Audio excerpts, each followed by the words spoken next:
S BJP ಅಂತಂದ್ರೆ ಬಣ ಜಗಳ ಪಾರ್ಟಿ ಅನ್ನೋ ತರ ಆಗಿದೆ. ರಾಜ್ಯ ಬಿಜೆಪಿಯಲ್ಲಿ ಬಣ ಕಿತ್ತಾಟ ಭಿನ್ನಮತ ದಿನದಿನಕ್ಕೂ ಜಾಸ್ತಿ ಆಗ್ತಾನೆ ಇದೆ.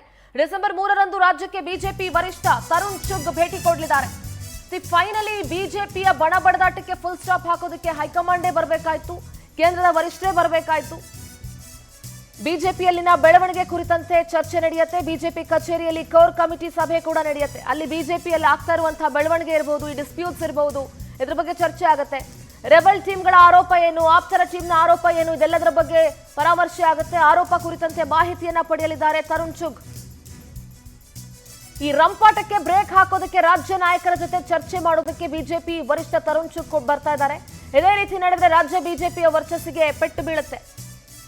ಏನೇ ಆದ್ರೂ ವರಿಷ್ಠರ ಗಮನಕ್ಕೆ ತನ್ನಿ, ಅವರು ಬಗೆಹರಿಸ್ತಾರೆ. ಇದೇ ರೀತಿ ಮುಂದುವರೆದ್ರೆ ಕಠಿಣ ಕ್ರಮದ ಎಚ್ಚರಿಕೆ ನೀಡೋ ಸಾಧ್ಯತೆ ಕೂಡ ಇದೆ.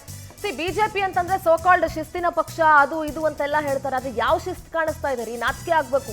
ಹಾದಿ ಬೀದಿ ರಂಪ ಮಾಡ್ಕೊಂಡು ಒಂದು ವಿಪಕ್ಷವಾಗಿ ಆಡಳಿತ ಪಕ್ಷದ ತಪ್ಪುಗಳನ್ನ ಎತ್ತಿ ಹಿಡಿದು ಆಡಳಿತ ಪಕ್ಷದ ಕಿವಿ ಹಿಂಡಬೇಕಾಗಿರುವಂತ ಬಿಜೆಪಿನೇ ಇವತ್ತು ಬುದ್ಧಿ ಹೇಳಿಸ್ಕೊಳ್ಳೋ ಮಟ್ಟಕ್ಕೆ ಬಂದಿದೆ. ಅವ್ರದೊಂದು ಬಣ ಅಂತೆ, ಇವ್ರದೊಂದು ಬಣ ಅಂತೆ, ಅವ್ರ ಪರ ಒಂದು ಟೀಮ್ ಅಂತೆ, ಇವ್ರ ಪರ ಒಂದು ಟೀಮ್ ಅಂತೆ. ಒಂದು ವಿಪಕ್ಷ ಆಗಿ ಯಾವ ತರ ಇರಬೇಕು ಅನ್ನುವಂತ ಇದಿಲ್ಲ. ಯಾವ ಶಿಸ್ತಿನ ಪಕ್ಷ? ಈಗ ಆಲ್ರೆಡಿ ಬಿಜೆಪಿ ತನ್ನ ವರ್ಚಸ್ಸನ್ನ ಕಳ್ಕೊಳ್ತಾ ಇದೆ. ಅಂಡ್ ರಾಜ್ಯ ನಾಯಕರ ಬಗ್ಗೆ ಬಿಜೆಪಿಯ ಹೈಕಮಾಂಡ್ ಕ್ಯಾರೆ ಅಂತೆಲ್ಲ ಇವ್ರನ್ನ ಮೂಸು ನೋಡ್ತಾ ಇಲ್ಲ.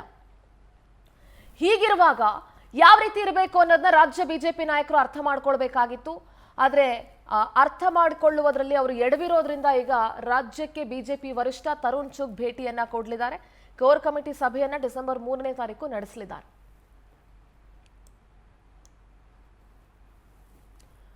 ಬಿಜೆಪಿಯಲ್ಲಿ ಒಂದಷ್ಟು ಬೆಳವಣಿಗೆಗಳಾಗ್ತಾ ಇದೆ. ಎಲ್ಲೋ ಒಂದ್ ಕಡೆ ಒಂದಷ್ಟು ಜನ ನಾಯಕರು ಸೈಲೆಂಟ್ ಆಗ್ಬಿಟ್ಟಿದ್ದಾರೆ ಬಿಜೆಪಿಯಲ್ಲಿ. ಅದರಲ್ಲೂ ಈ ಬೈ ಎಲೆಕ್ಷನ್ ನ ಸೋಲಿದೆಯಲ್ಲ, 3 ಕ್ಷೇತ್ರಗಳಲ್ಲೂ ಹೀನಾಯ ಸೋಲಿದೆಯಲ್ಲ ಬಿಜೆಪಿಗೆ.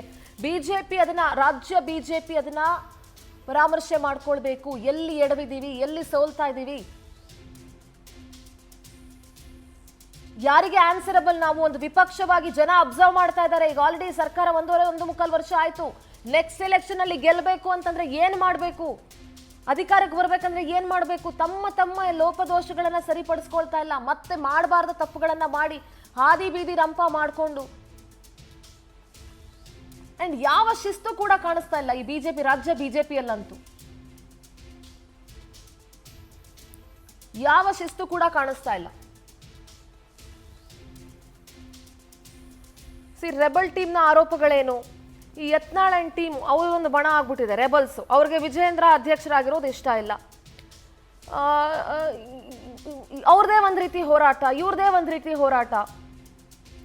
ಇದು ಆಡಳಿತ ಪಕ್ಷಕ್ಕೆ ಪ್ಲಸ್ ಪಾಯಿಂಟ್ ಆಗ್ತಾ ಹೋಗುತ್ತೆ. ಅಂದ್ರೆ ಕಾಂಗ್ರೆಸ್ಗೆ ಇದೆಲ್ಲವೂ ಕೂಡ ಪ್ಲಸ್ ಪಾಯಿಂಟ್ ಆಗ್ತಾ ಹೋಗುತ್ತೆ.